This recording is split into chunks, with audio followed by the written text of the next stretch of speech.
Ako n'akanyamuneza k'abana bo kw'ishure shingiro Gikonge ryo muri zone Bukeye ya komine Bukeye mu ntara y'indero ya Muramvya, aho bariko bigina umwimbu baronse mu mwaka w'2024 ushira umwaka w'2025. Abo bana bakaba babaye abambere canke abakabiri mu kubashimira umuyobozi w'iryo shure Majambere Eric yahaye umwana umwe urukwavu. Mwaka w'umunani uwa mbere ni Harerimana Marie Claire naze atore urukwavu.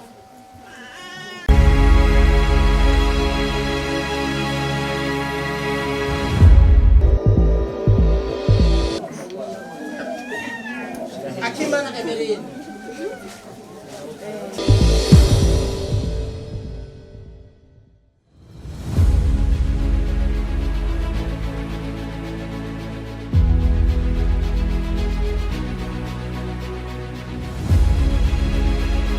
abanyeshure twebwe turabatera intege mu kubaha ubushimwe, mu kubaha ubuganuke abashoboye gukora ibikorwa vyiza gusumba, abashoboye kugira umwimbo mwiza gusumba, ndetse n'abashoboye kwerekana ico bashoboye gusumba abandi. Uwa mbere ni Ndayisenga Eveline afise amanota 70.5.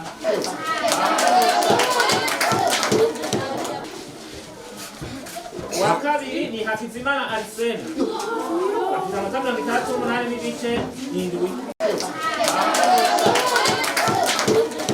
38.7. Kenshi dukunda guha udushimwe abanyeshure batatu ba mbere, ariko uwo mwaka uko twateguye kugikora twahaye ubushimwe abanyeshure babiri ba mbere. Uyo muyobozi akavuga kandi ko muri iyo ntumbero nyine yo gutera intege abana bakoze neza, abana bo mwaka w'indwi bashikanye ibice 50% bose baronse urukwavu.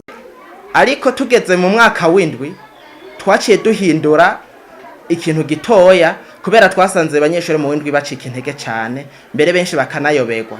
Bisigura ko mu mwaka w'indwi abanyeshure bose bashoboye gushikana amanota 50% bararonka agashimwe ndetse nakosha musi kugira ngo batere n'umunoho abandi bari nyuma.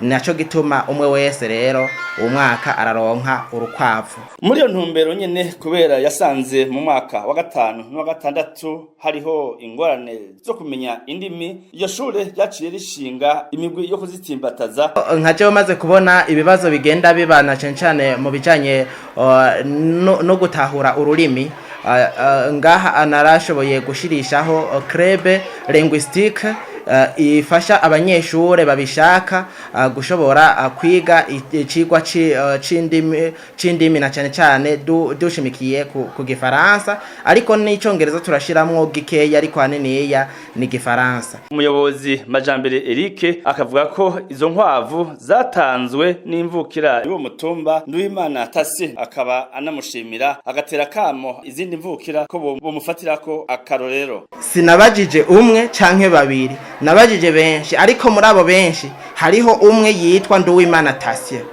ari mu gihugu ca Australia.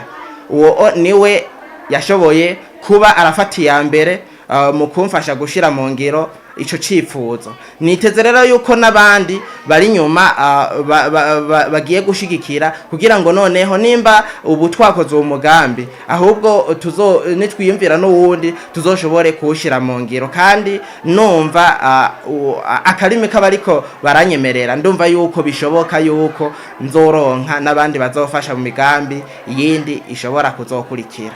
Ego ubutumwa bwa mbere nshaka kubwerekeza nyene kw'aba bantu bimvukira z'ahantu mu mihingo itandukanye. Umwe wese ahavuka vy'ukuri amenye yuko ari iwe kandi yifuze kwateza imbere, kubera ahantu iwanyu iyo hateye imbere na wewe uratera imbere mu buryo ubu canke buriya, kubera nimba duteye imbere hariho imigambi isabwa clientele. Rero kubw'ivyo abantu bifashe uraronka abakiriya.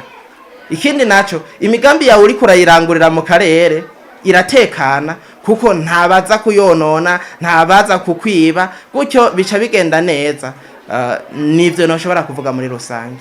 Kuva mu mwaka wa mbere rikaba rifise ubukene bw'ibitabu n'abigisha. Kuri direct ahantu handitse guservation handitse AO canke AD. wayobewe naho nyuma kuri leta amuriyo guseretasyo yanditseko ede canke eo.